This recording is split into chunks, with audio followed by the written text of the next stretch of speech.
വയനാട് വെണ്ണിയോട് വയോധികയെ കൊലപ്പെടുത്തിയത് ശ്വാസം മുട്ടിച്ചെന്ന് സ്ഥിരീകരിക്കുന്നു. പോസ്റ്റ്മോർട്ടത്തിലെ നിർണായക കണ്ടെത്തലുകൾ റിപ്പോർട്ടിന് ലഭിച്ചു. വൈപ്പിടി സ്വദേശിനി ഫാത്തിമയുടെ കഴുത്തിന് പിറകിൽ മുറിവും മുഖത്ത് ചതവുകളും ഉണ്ടെന്നാണ് കണ്ടെത്തൽ.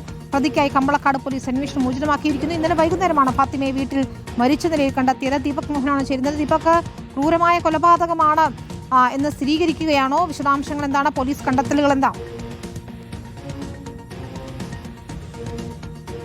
വിനീത, ഈ ഫാത്തിമയുടെ കഴുത്തിന് പിറകിലും മുഖത്തും പരിക്കുകൾ ഉണ്ട് എന്ന് പോലീസ് നേരത്തെ കണ്ടെത്തിയിരുന്നു. ഇപ്പോൾ പോസ്റ്റ്മോർട്ടത്തിലെ ഏറ്റവും പ്രധാനപ്പെട്ട വിവരങ്ങളാണ് പുറത്തുവരുന്നത്.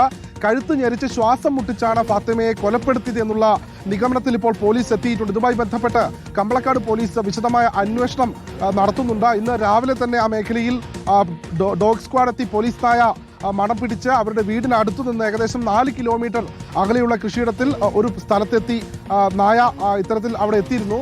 ആകെ അതായത് കമ്പളക്കാട് പോലീസിന്റെ നേതൃത്വത്തിലാണ് ഇപ്പോൾ അന്വേഷണം പുരോഗമിച്ചുകൊണ്ടിരിക്കുന്നത്. ഇന്നലെ വൈകിട്ടോട് കൂടിയാണ് വെണ്ണിയോട് വൈപ്പിടി സ്വദേശിനിയായ 80 വയസ്സുകാരി ഫാത്തിമയെ വീട്ടിൽ മരിച്ച നിലയിൽ കണ്ടെത്തിയത്. അവരുടെ ശരീരത്തിൽ നിന്ന് അവർ ധരിച്ചിരുന്ന സ്വർണ്ണാഭരണങ്ങളടക്കം കളവ് പോയിട്ടുണ്ട് എന്നുള്ള രീതിയിലാണ് പോലീസ് ഇപ്പോൾ അന്വേഷണം പുരോഗമിച്ചുകൊണ്ടിരിക്കുന്നത്. ഇപ്പോൾ പോസ്റ്റ്മോർട്ടത്തിലെ ഏറ്റവും ഒടുവിൽ നിർണായകമായ ചില വിവരങ്ങൾ ലഭിച്ചിരിക്കുന്നു. കഴുത്തു ഞെരിച്ച ശ്വാസം മുട്ടിച്ചാണ് ഇവരെ കൊലപ്പെടുത്തിയതെന്നുള്ള രീതിയിലുള്ള വിവരങ്ങളാണ് ഇപ്പോൾ പോലീസിന് ലഭ്യമായിട്ടുള്ളത്.